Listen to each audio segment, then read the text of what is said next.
ভেনেজুয়েলার ক্ষমতাচ্যুত president Nicolas Maduro এবং তার স্ত্রী সেলিয়া ফ্লোরেসকে নিউ ইয়র্কের একটি আদালতে তোলা হলে সেখানে নিজেদের নির্দোষ দাবি করেন তারা।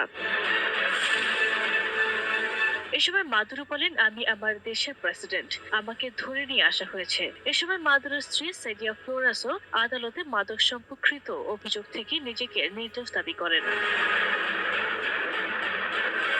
কোর্টরুমে প্রবেশ করার সময় মাদুরোর পায়ে বেড়ি ছিল, তবে হাতে ছিল না কোনো হ্যান্ডকাপ। তিনি জুরি বক্সের দিকে তাকিয়ে ইংরেজিতে অভিবাদন জানিয়েছিলেন। এ সময় তার পরনে ছিল কমলা রঙের পোশাক। পুরোটা শুনানির সময় তিনি একটি নোটপ্যাডে নোট নিয়েছেন।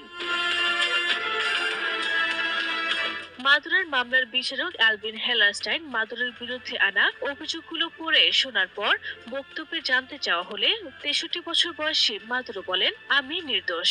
এখানে যে অভিযোগগুলোর কথা বলা হয়েছে সেগুলোর কোনোটিই আমি করিনি। ৩০ মিনিটের শুনানিতে তিনি দাবি করেন যুক্তরাষ্ট্রের বাহিনী তাকে অপহরণ করেছে। এ সময় তিনি নিজেকে যুদ্ধবন্দী বলেও উল্লেখ করেন এবং তাকে অবৈধভাবে গ্রেপ্তার করা হয়েছে বলেও অভিযোগ করেন। এই শুনানির সময় আদালতের বাইরে কড়া নিরাপত্তা ছিল। লোহার ব্যারিকেড দিয়ে এলাকা ঘেরাও রাখা হয়েছিল।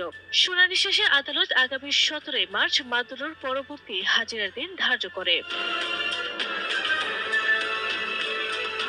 গত শনিবার ভেনেজুয়েলায় হামলা চালিয়ে প্রেসিডেন্ট নিকোলাস মাদুরো ও তার স্ত্রীকে আটক করে নিউ ইয়র্কে নিয়ে যায় যুক্তরাষ্ট্র।